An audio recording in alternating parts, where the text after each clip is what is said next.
LeBron James was in his first practice at Ohio State, and even though he was the #1 recruit coming out of high school, Coach said that he needed to earn his way up the depth chart. LeBron definitely respected that out of Coach Day, but he wanted to play ASAP, and he was making big plays to show it. However, starting off at the bottom of the depth chart meant it was going to be a long road until he became a starter, so the only thing he could do was play to the best of his abilities. And after a bunch of explosive plays, LeBron would catch this pass and look like he was going to score again, but would fumble it going into the end zone, and all the trust he had built up would go away. He needed to build Coach's trust, and incredible catches like these would do that, but I know LeBron felt that hit, because the next time the ball was thrown at him, he was a little bit scared to even catch it. Ohio State's first game of the season was against Buffalo, and the only time LeBron came in was once they were already up 48-0. After just barely sniffing the field in the first game against Buffalo, LeBron James knew he needed to turn it up to get a chance to be on the field more. It wasn't sweet at all though, because the Ohio State defense was locking up, and this interception wasn't going to help his case either. LeBron knew that he needed to be a target that he can be relied on by his quarterback, and getting open was the best way to do that. He'd finished the last play of practice getting absolutely smoked, and he started questioning if this football thing was even for him. Ohio State was at home again in week 2 taking on San Diego State, and the offense was rolling without LeBron James. In practice, things started off bumpier than a teenage kid's face with acne, as LeBron took the handoff and would get tackled for a loss. But LeBron was never discouraged, and he started making big play after big play, including this ridiculous one-handed catch, which caught the attention of the coaches. But the next time he got another jet sweep, he'd get tackled for a loss again, and there started to be a theme with that. And he started wondering, why the hell are they giving a 6'8" receiver a jet sweep? Now, everyone understood that LeBron was a special type of athlete, but you gotta give these types of athletes the ball in space, and they did that with this tunnel screen, which LeBron would take all the way for a touchdown, regaining his confidence just before the end of practice. Ohio State had a road game for the first time this season, and they were taking on a Cal team that was giving them problems, but Ohio State would take the lead in the second quarter, and the defense would make an incredible stop from the 1-inch line to secure the game. After finishing last practice off with the touchdown, LeBron finally earned himself a position battle to move up the depth chart, and it would come down to the very last play of practice, as LeBron needed to get one more catch to move up, but wouldn't be able to get it. Ohio State was taking on an FCS opponent at home, so it was going to be a rout from the jump. That meant LeBron could get to his position battle even faster. This time he wasn't going to mess around though, and I don't think he was going to leave it up to the last play of practice again. After making a couple of tough catches over the middle of the field, LeBron was gaining his confidence, but he still didn't earn that position yet. With just 2 plays left in practice, LeBron would try to catch this pass which would secure it, but would get the ball popped out of his hand, so it would come down to the very last play of practice again, but this time he would get it done. Moving up the depth chart also meant being on special teams, and LeBron was trying to embrace the challenge,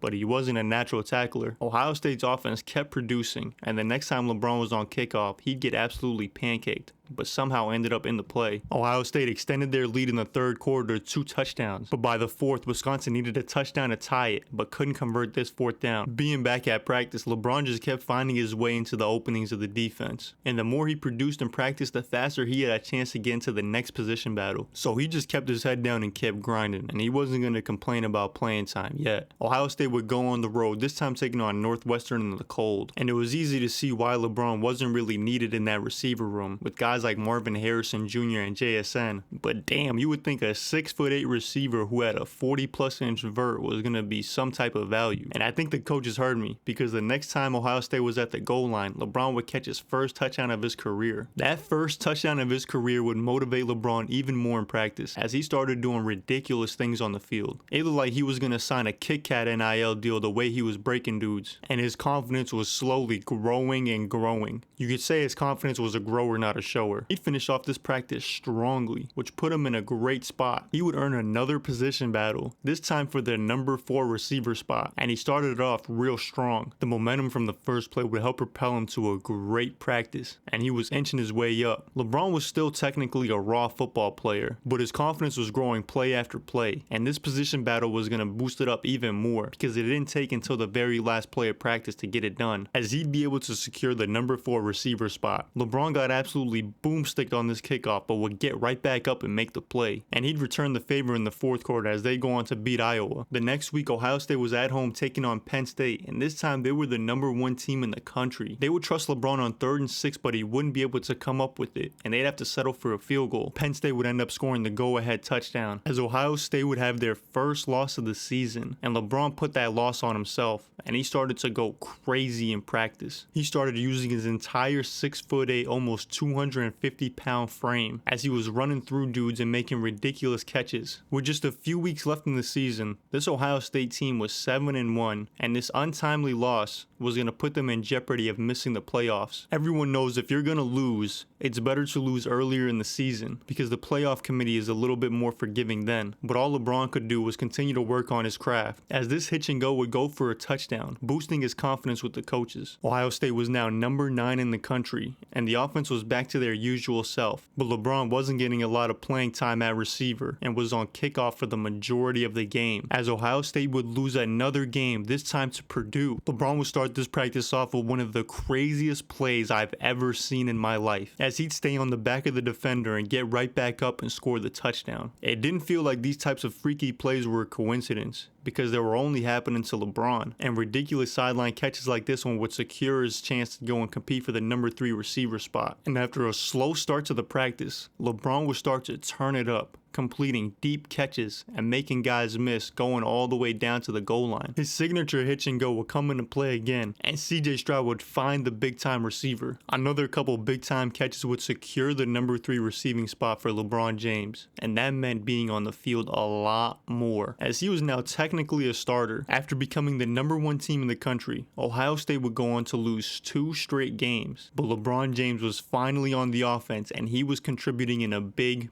way. This huge run after catch would put Ohio State into scoring position, and they would punch in the go-ahead touchdown in the second quarter. LeBron looked to be at home out there at receiver, and he was again finding his way into the openings of the defense. This time it wasn't against the practice squad. He was making an unusual amount of catches in his first start ever, and CJ Stroud just kept looking to the big receiver, because you obviously couldn't miss his 6'8" ass. Ohio State would try to get the ball into the hands of LeBron James on this 3rd and 11, and he'd make a ridiculous play after the catch, getting all the way down inside the 5-yard line, but it would get called back. This time on 3rd and 21, the very next play, LeBron would convert anyways, which would help set up another Ohio State touchdown, giving them an insurmountable lead. It looked like Ohio State was back on track with LeBron James in the starting lineup, and the future looked bright in Columbus. Back at practice, LeBron still wasn't satisfied with being the #3 receiver on the depth chart, and he just kept showing out in practice. Ohio State had to have the best receiving core probably in the history of football, with Jackson Smith-Njigba, Marvin Harrison Jr., and LeBron James being the top 3 receivers. LeBron was obviously a great blocker, but getting him the ball in space was paramount. But late in the first quarter, as Ohio State was trying to get something going, CJ Stroud would throw an interception that would get taken all the way back for a touchdown,